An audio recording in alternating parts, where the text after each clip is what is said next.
I'll Awesome. jump in. Hello, everybody. I'm so glad you're here. Welcome to this beautiful event that Melissa and Oh, Rose and I are both so proud to be here with Sagebrush mhm, Wellness and who we are and who we are being. So, today we are going to talk about what are the right questions to ask when you are going down, mm, discovering the root cause. And so, with everything that we are doing and everything that we are being, we are madly passionate about finding the root cause because isn't mhm, that how we recover from dis-ease? So, mhm. welcome everybody. Welcome, Melissa. And I want to send out a quick reminder to everybody that's jumping on right now.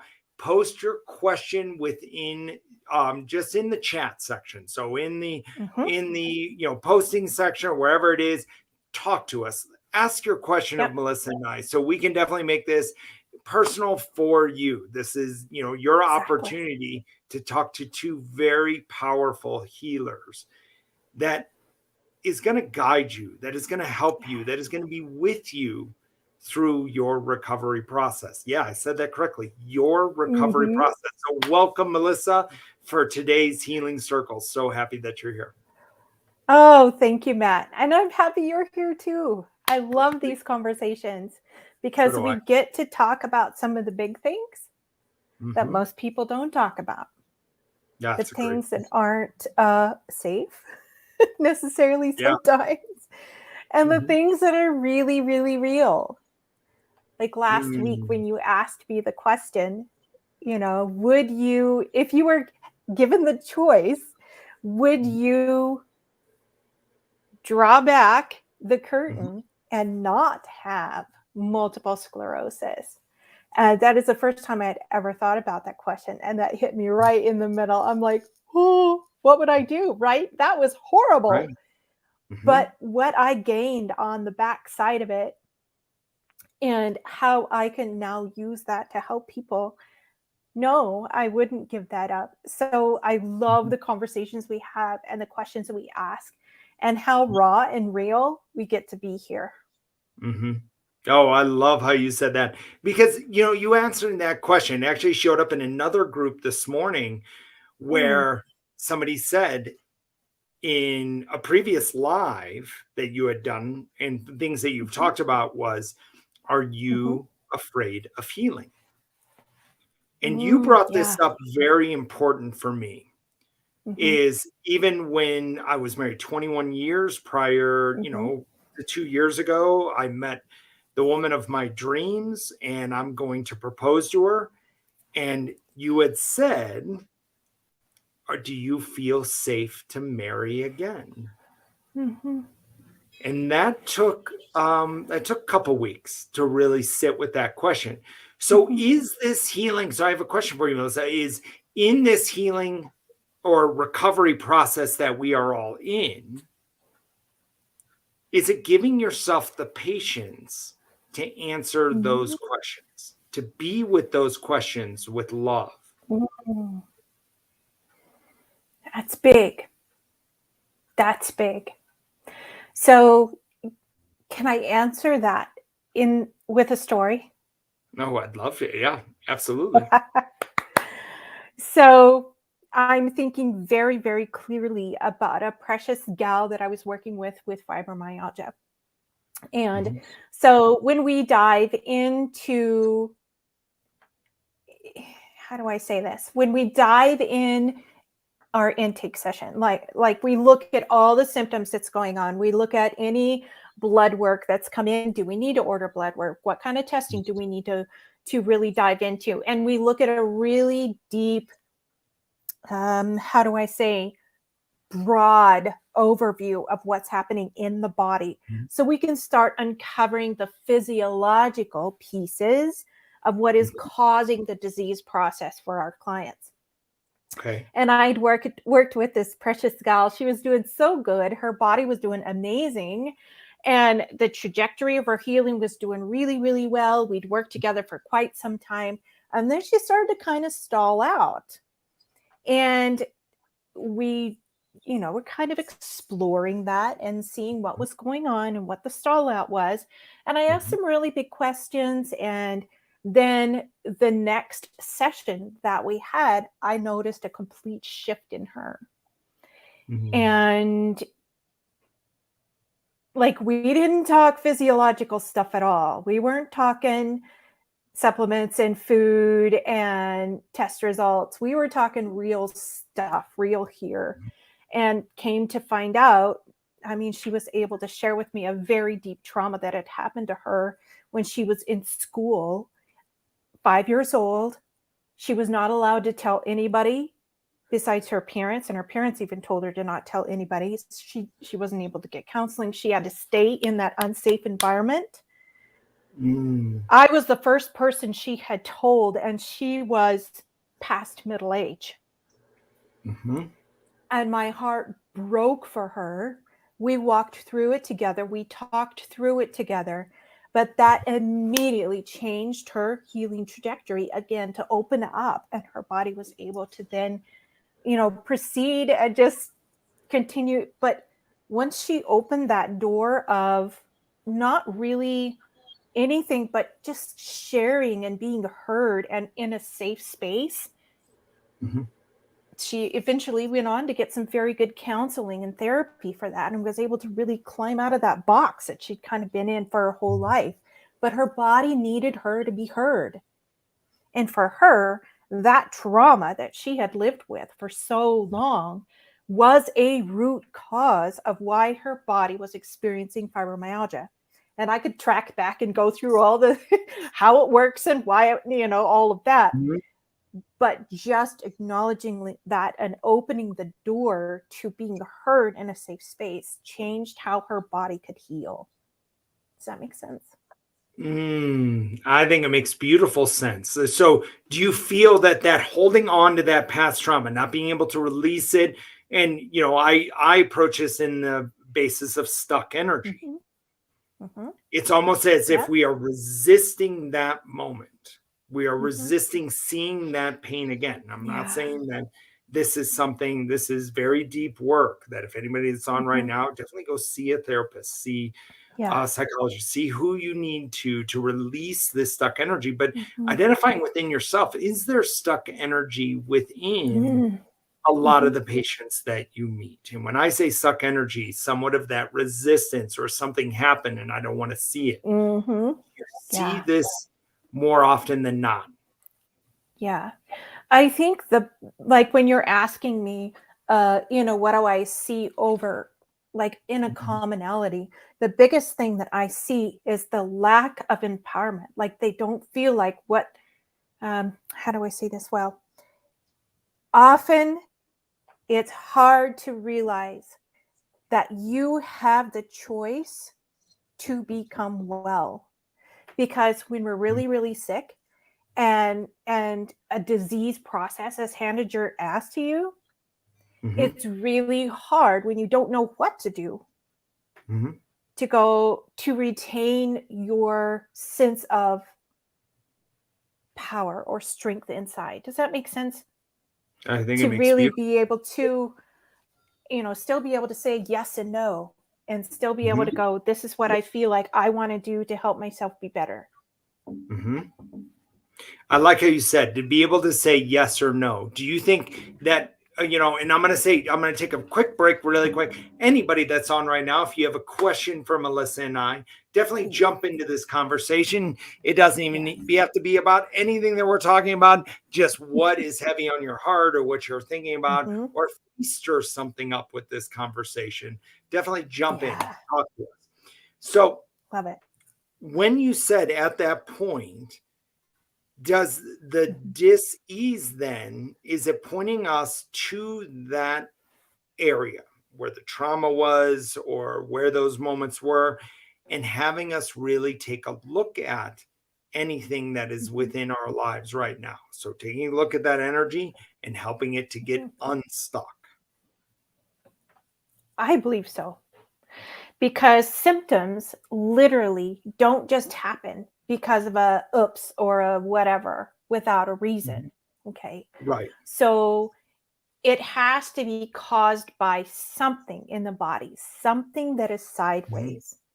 And especially if we are constantly feeling unsafe, Mhm. or if we are constantly feeling like we can't speak our truths. I mean, when I do that, I think immediately thyroid, Yeah. right? What's happening in the thyroid? Yeah. When I think about us not feeling safe, that can be that right there, oftentimes is at the bottom of like an autoimmune condition, be it rheumatoid Mm. arthritis, be it IBS, be it, fibromyalgia, be it multiple sclerosis. A lot of times that is at the bottom. What Mhm. happens in the body, chemically, hormonally, the body processes that shut down and don't work. And then, if that doesn't happen for a very long time, we end up in this place of lack where our bodies cannot perform like they need to. And for some Mhm. people, it comes out as MS. Some people, it comes out as rheumatoid arthritis, you name it. But Right. the base of why that imbalance is happening is Mhm. often very similar. So, what do you see in your space? Like, you really work on the mindset and the energy piece for people, and you've been doing this forever and ever, amen. So, how do you view this, especially when you're looking for root cause with folks? How do you really listen? What are some of the things that you ask? What are some of the things that you help them lean into to Mhm. start gently uncovering those pieces that could be causing or really firing Mhm. their dis-ease process? You brought up a really good point, and you actually just started it right now, Melissa. Becoming aware. Mm-hmm. Before any recovery can even begin, we've got to be Mm-hmm. aware that there's an issue. Mm-hmm. So take a look Yeah. at any dis-ease that we have in our body. What did we really happen? We Mm-hmm. became aware that there's something going wrong within the body. Mm-hmm. Yeah. Because shows up as pain, shows up as multiple sclerosis, vertigo style issues, whatever it may Mm-hmm. be. That Yep. awareness is then having you take a step towards it. Mm-hmm. Yeah. The next piece is continue down this road with compassion and with this awareness. Mm. What happened when you grew up? Did you Mm-hmm. feel that you were not enough? When we look at multiple sclerosis, what we were both diagnosed with is Mm-hmm. that we look at it and that we are recovered from is we looked at it is okay, where could there been an internal script inside your head that had you worried about this moment? Mm. Oh Did yeah. you not feel enough? Did you notice it showing up inside of your family? Did you have direct experience of this? Did Mm-hmm. this have a specific thing that went on? So as you looked at that awareness, becoming aware is such a beautiful step. By Mm-hmm. being aware, your body naturally wants to do the work because they Mm-hmm. know that that Mm-hmm. is a step to recovery. Yeah. But oftentimes, the subconscious mind comes in and talks us out of it. Yeah. It says, no, no, no, you dealt with that trauma when you were 7, or you had that experience when you were young, or this pain was here. So we don't want to dig that pain back up. So your subconscious mind will talk you out of doing the work. What'll happen is individuals will sign up to do this deep work. And then it's within about 48 to 72 hours, I get an email that says, I don't know, like this is, and it's, I'm like, that's natural. Like the Mm-hmm. subconscious mind. I even tell individuals when they sign up, I'm like, 72 hours from now, your mind may be talking you out of it, Mm-hmm. doing these steps, doing this Yeah. work. Your mind is Mm-hmm. so powerful. There could Mm-hmm. actually be fear in healing. Mm-hmm. When we recover, what's going to happen to our lives? Am I going to have to Oh. go back to Mm-hmm. the way I was in the past that I was trying to avoid, where the Mm-hmm. body wanted to get our attention to Mm-hmm. think about it differently? Mm-hmm. So Yeah. then, if I'm looking at it from that standpoint and saying, okay, where could I be avoiding doing the work? Mm-hmm. Where I Yeah. want to step away from it. I'd rather, it's much easier to go to a doctor, somebody of authority, and have them say, Mhm. oh, you are diagnosed with XYZ, take this pill. See you in a year. Yeah, see you in Yeah. a year. Tell me if there's Mhm. any changes. That's safer. That's much safer for us. And as we grew up within our lives, is we're used to hearing our parents say, go see the doctor, you're sick. Or if this is happening, go see the doctor, which I love my doctors. I think doctors are amazing. Mhm. But Mhm. if we're looking at it from only one myopic viewpoint that way, Mhm. I Yeah. think we are actually blocking our recovery process. Mhm. Yeah. So I can give an analogy. When you get a headache, well, the first thing we may do is take 2 Advil or 2 Tylenol to numb it, to get our head to stop hurting. But did we look at the root cause? Were we dehydrated? Do we have a chemical imbalance going on? Do we have a lot of stress in our life? And I think just by taking Mhm. the 2 Advil, yes, it works. That's great. There's nothing wrong with it. But I think if we're not actually approaching where a habit, like let's just take water consumption, most of us Mhm. as human Yeah. beings are dehydrated.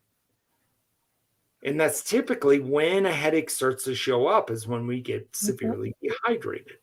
So, are we actually adjusting the habit to begin drinking more water throughout the day? Mm. And I don't know if we are. But if we always mask the pain, then once the pain's gone, do we think about it again? Right. Most likely we don't. We kind of Yeah. avoid it.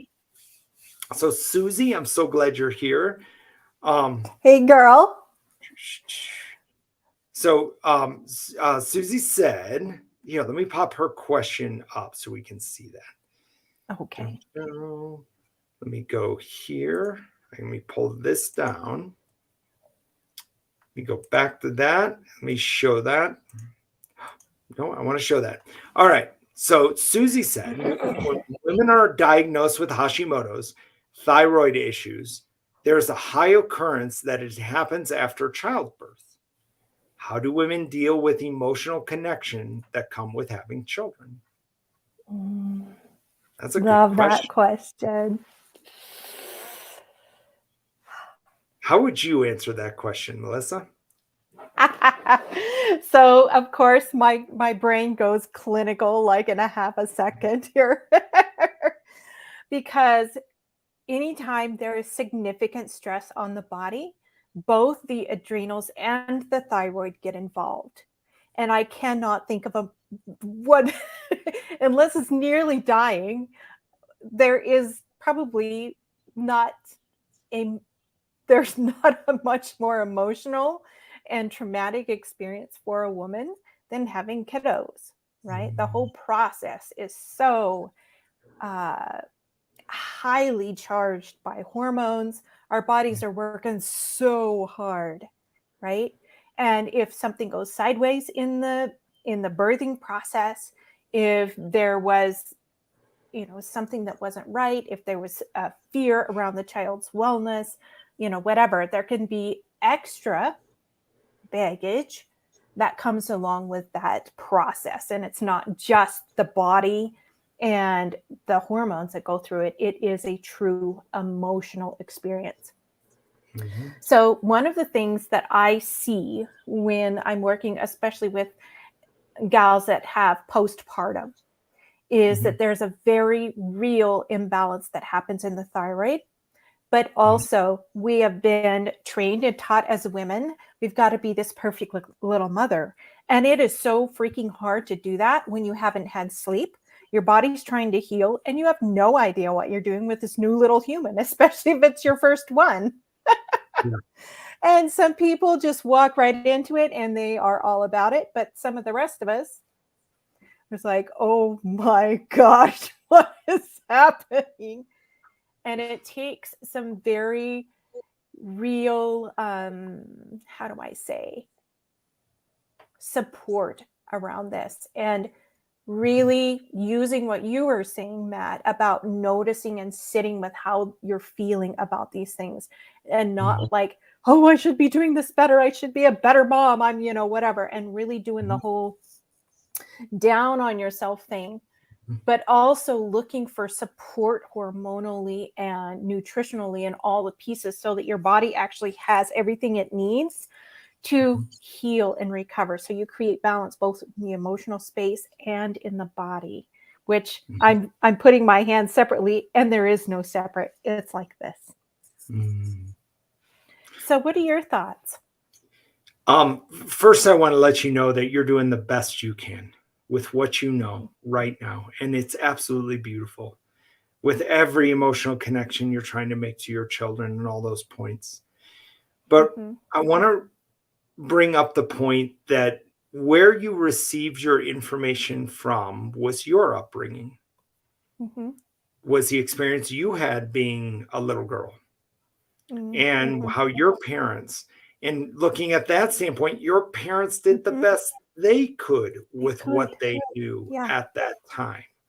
So then as we turn into adults and we mature up through this, we'll take a look at an event, and what does the subconscious mind do? It goes through all of the data that you have ever received in regards to upbringing. So like Melissa said, we could, let's say one of our favorite shows growing up was a show where it was the perfect mother and she handled everything beautifully. So now we're running that script in our mind. And then we grew up and our mother was, at some point, let's say our mother was distant and didn't connect with us. Now we're running with that idea that I am not enough. I'm not the perfect mother. And then this, am I going to hurt my child the same way that I was hurt when I was growing up? So now you've got these two emotions that are coming through. And what this will do, this will bring a lot of fear within our bodies where it comes in, and then our thyroid. So the body is then talking to you. The body is trying to get your attention. You know what?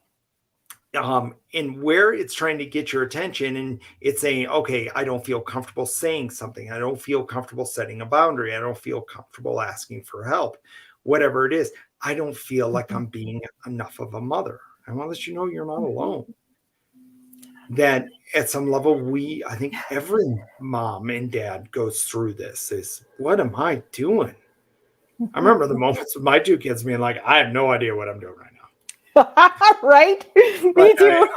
I'm completely lost, like, at some point. But being a new mom, like you could be looking at this as in that script from your past. So exploring that is being aware, like I talked about earlier. If we are aware of that moment, then we could say, is this coming up? Is this fear or love? Because there's two emotions in this world. There's fear and there's love. That's it. Remember, fear is anger, shame, guilt, depression, all those lower vibrational energies that go into there.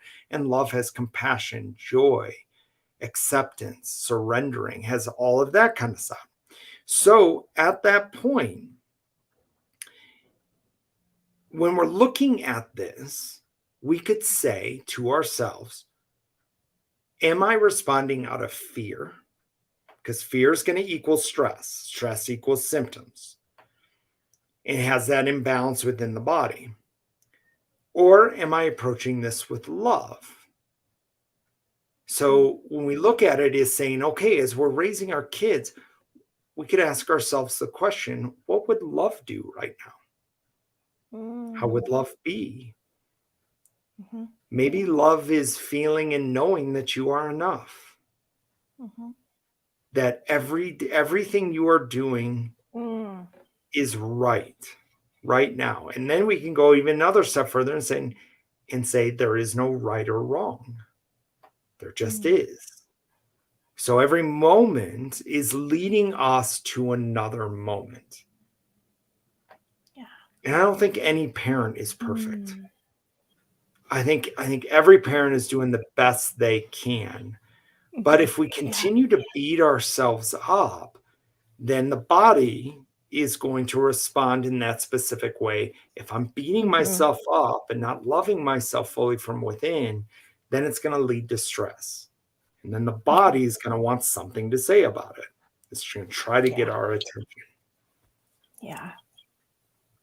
I wish I would have had somebody saying that to me when I had my kids. Oh my goodness. I cannot tell you the nights that I would sit, feeding my kiddo and just bawling in the dark Mhm. because I was all, I don't know what I'm doing. I hope I'm doing everything right, Mhm. and not spending any moments of how can I take care of me? Like there wasn't room for that anymore in my head.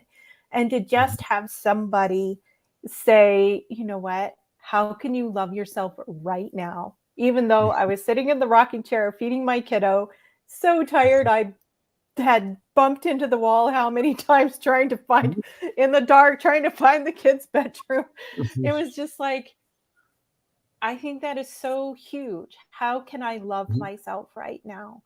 And when I'm working with somebody that has Hashimoto's or thyroid P's, a lot of times we have to think about and talk about the self talk and the self, what do we tell ourselves here that we cannot speak? Mhm.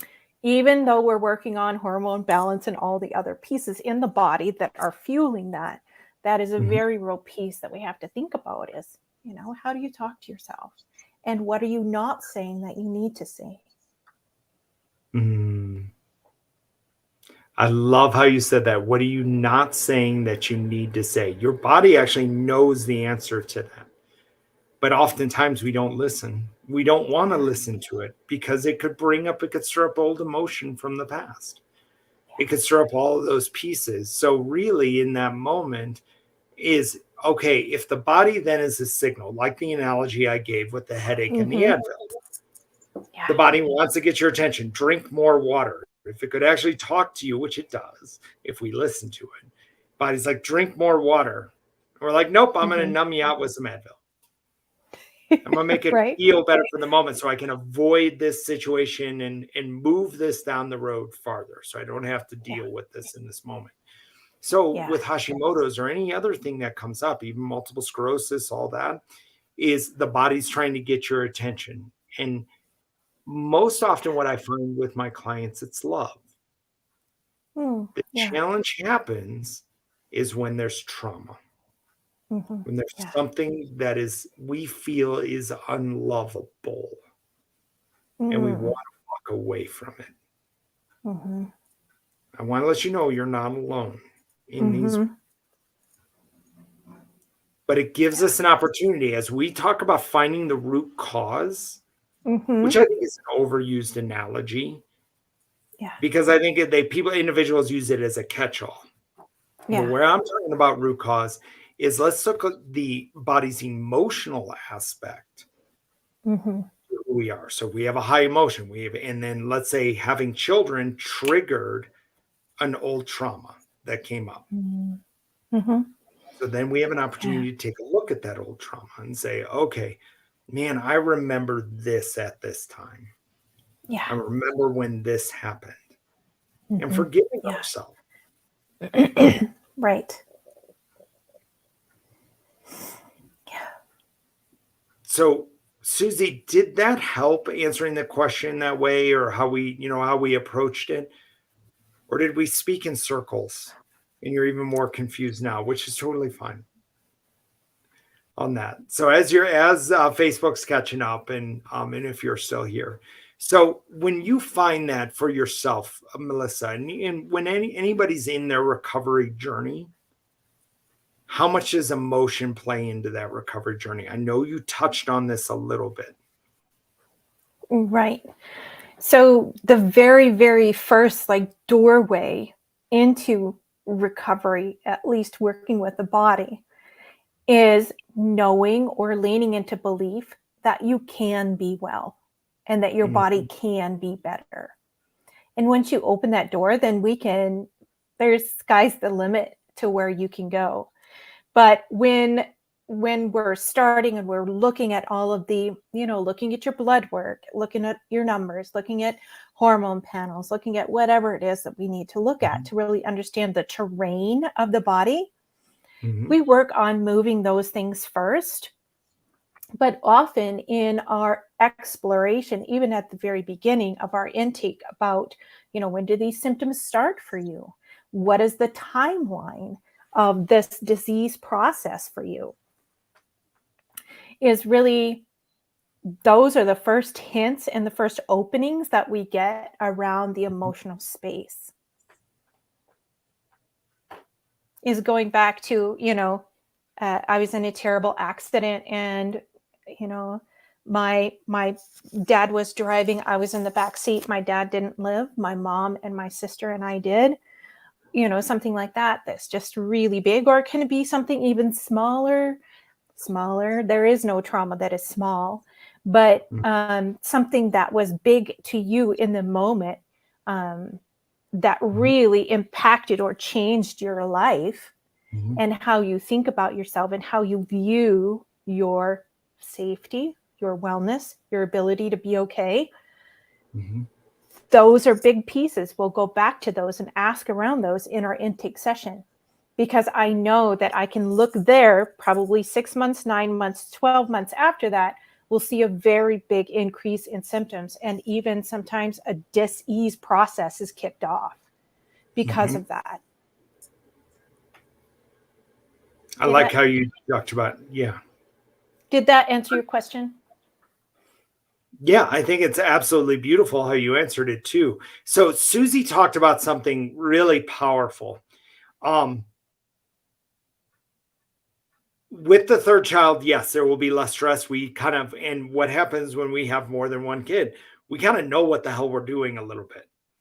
We kind of walk through it with a little bit more confidence, whether it's there or not, it doesn't matter. So on that level, but now that you're looking after me, and Susie, I want to honor you for looking after you. How beautiful that is. That's such a big step of recovery. You are first. Yeah, I love one of my huge. clients that she goes, "This is the year of me." But you would naturally receive pushback from your family. Yeah. And so because you've changed your energy, you've changed how you approach things, you would change how you look at things. You are no longer putting other people first, which is actually quite beautiful. But it can be one of the more complicated things we do. Yeah. So let's go to the airplane analogy that's overused. When the oxygen masks fall, what did they tell you? Put yours on first before helping somebody else. Yeah. So what happened if you filled your tank every day, every moment, and you filled it with this love from within, and it was you were always first? Yeah. Now your family, they're going to see things different because you are not them.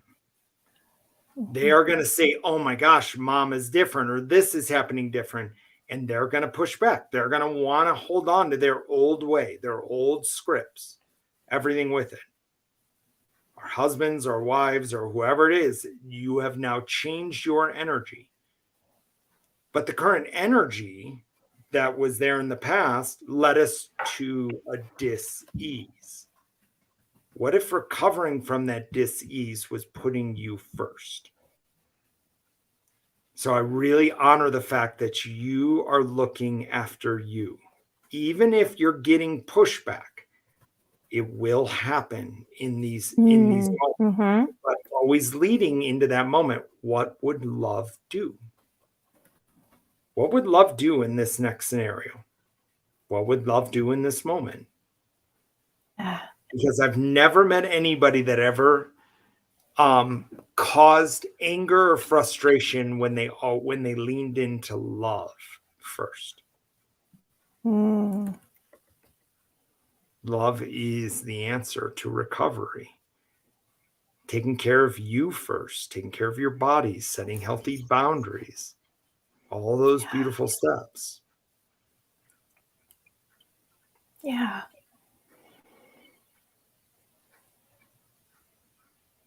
Sarah, I'm just reading your comment. Yeah.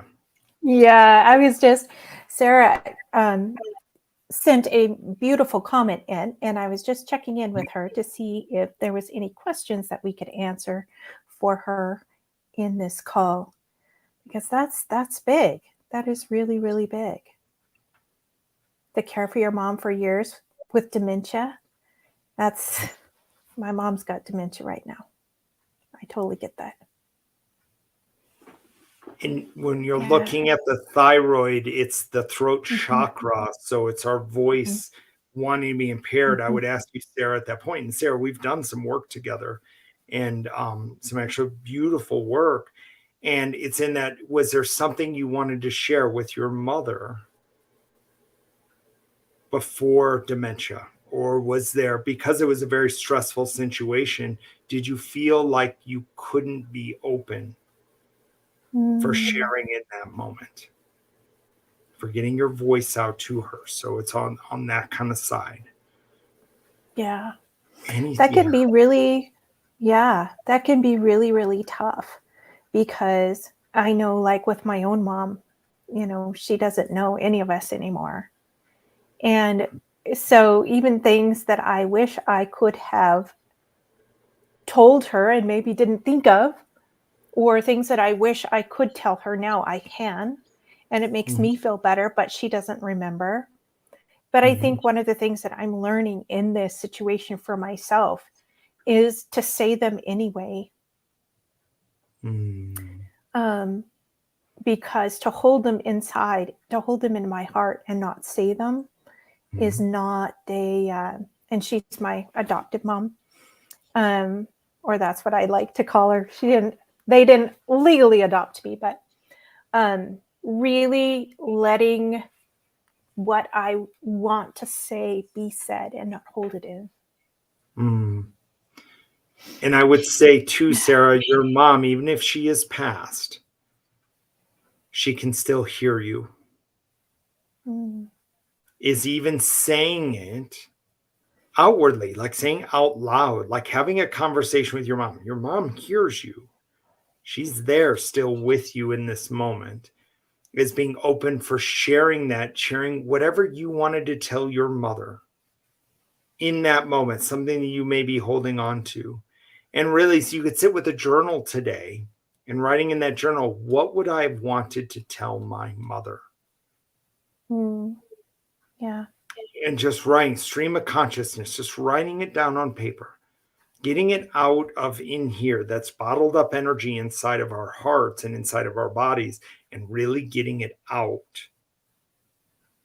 Hmm. and being open to Yeah. sharing that. So I would encourage you to do that, Sarah, is really don't hold back. There's, just because she may have passed does not mean that you can't talk to her. And I think Yeah. what happens often in our bodies today is we feel, oh, this event happened or this situation happened. I can't say this or I can't do this. So we halt ourselves from taking that step. Mm, interesting. Yeah. And I think pairing that with really getting some support for your thyroid, especially if it's an underactive Mm. thyroid, um, could be really, really helpful to you, even in this situation, to help release some of the stress pieces that are left over from this. Yeah. Because when there's more balance, especially in the hormone situation, if there's more balance there, it's easier for us to process and then release things like this that are really, really deep. Because our body then has our back.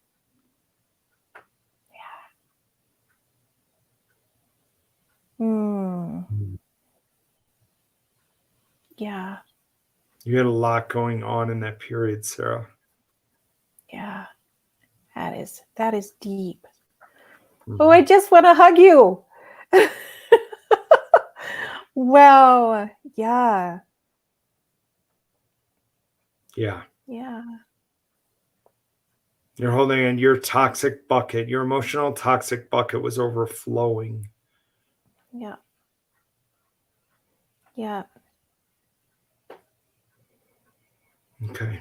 I- yeah. It's walking through those moments. Sarah, I have so many beautiful opportunities that when you Mm-hmm. show up to mindset mastery and you do all this beautiful mindset work that you do, Mm-hmm. is allowing that to pass, which it's Mm-hmm. easy for me to say, hard to do, Yeah. not making light Yeah. of it.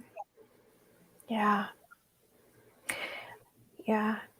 This is something that I'm really glad you're working with Matt. And if you need support around the thyroid to really help facilitate that, let me know. Yeah. Because this is deep work. Yeah.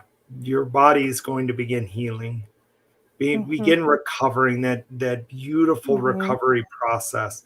Even with you talking about it now, Sarah, and writing this down, you're It's huge. releasing this Mm-hmm. in this moment. And I Yeah. know you've mentioned this a couple of times over the last couple of weeks, and especially I think it was anniversary of your mom.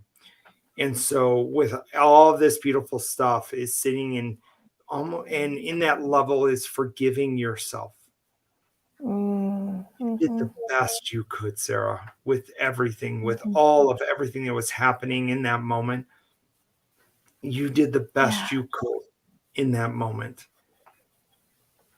Yeah. And there isn't any right way. There isn't any wrong way. It was just having the beautiful process of being with you, allowing this to move through you and observing that emotion that may be stuck, but it may be some deep work on forgiveness, forgiving yourself. Oh, let it flow, my dear. Let it flow. Your body's releasing. I'm so happy. Powerful. Let it flow. Yep. Let it flow. Well, I hope this helped everybody that was on. Thank you so much for the beautiful questions. Keep these questions coming. And also, if you know anybody that would benefit from being with us and just hearing this and being a part of this beautiful healing circle that we have built, send it out. Share this with other people. Oh, join this Facebook group. They got these two go on, and we go on every day at 1:30 p.m. Mountain Daylight Time. So look at this. It's going to be 3:30 p.m. Eastern Time, 3:30 Eastern, 2:30 Central, 12:30 Pacific Time. So there you go. Yep. Thank you so much, Susie, for sharing this out too. And as this grows more and more, remember your question is somebody else's question. And there's a reason that you're here right now. Yes, exactly. Love that. Yeah. Thank you very much, Melissa. Thank you, Sarah. Thank you, Susie, for being here. Such beautiful opportunity to be with you both. I loved it. So we still have a 10-minute delay. You know, Susie, I was experimenting. I do a Facebook Live every evening, and it has a 20-second delay. I wonder if we're pushing out to multiple groups, which is then causing the delay within there. So also, Melissa, do you want to let everybody know about our masterclass coming up or this challenge that we're doing? Yes. Oh my goodness. I am so excited for this masterclass, you guys. It is really, it's a free masterclass. We're going to be running it. Is it next week or the week after? I forget. I think we start on the 10th. Yep. Okay. And we're going to be doing a 4-day challenge. So Melissa and I are going to be talking over 4 days, this beautiful challenge, sharing great information, and it all ends with a masterclass. Oh, we're going to just dive into this. So when we think about autoimmune recovery, there's not a whole lot about that feels simple. But what we're going to do is really break this down for you so it looks and feels so it can sink into your knowing that when we can really understand what's driving our disease process, then we can address it successfully. We don't have to be sick. And so the whole point of this week coming up and then this amazing masterclass is to help you understand how attainable and how you can do this, right? And creating a space of hope, like, oh my gosh, what if I could be better? And then really laying that out for you. How can you be better? How can you recover? Right? So I'm so excited. This puts the power in your hands. And you guys that know me, No, I'm all about that. It's like we get to own who we are and how we show up in the world. So join us, share that out. I would love to have as many people join us as possible. It's free and we're giving our best stuff. So, Susie, you had a question of when the masterclass was going to happen. Masterclass is going to happen. Oh man, I was right there. I get that. But, the stick with me for masterclass 2 seconds, Susie. is going to happen on the 14th of April. Just found it. Do you know what time, Melissa, off the top of your head? I think it's at 4:30 Mountain Standard. Okay. It's going to be recorded though. So if y'all can't get there in person when it's happening live, we'll be sending out the recording. The same with the other classes during the week that are going to start on the 10th. Those will be recorded. So, the biggest thing is for you to register, because if you register, then we can send you the replay. Yes. So we're going to be doing all the replays and all that kind of stuff. So I love that you said that, Melissa. It's, Awesome. with all of the replays that we're going to be doing. So definitely, Susie, sign up for it. There's no obligation, anything like that. We just get to share some beautiful recovery information with you and hopefully help you take one small step. Love it. All right, guys. Thank you for joining us so very much. Have an amazing rest of your day. You too, Melissa. Thank you. Thank you, Matt. Okay, Susie, you asked a question. I'm going to answer that question. What is the difference between the 10th and the 14th? So the challenge is going to happen the 10th, 11th, 12th, and 13th. So the challenge is going to happen in this group, and we're going to go live in the group. It'll all be recorded, and we're going to go live in this group at 4:30 p.m. Mountain Standard Time. And we'll be going in there for that one. And then on the 14th is the masterclass. That's going to be 90 minutes. The big one. Where we really dive into all those pieces. Like when we go through the challenge, we're going to be talking, but the stuff we talk about in the challenge is not going to be the same stuff that we're going to talk about the masterclass. Think of the challenge, just starts setting all of this up and starts having the conversation around it. Very powerful. You'll learn something from the challenge, but in the masterclass is where we bring it all together.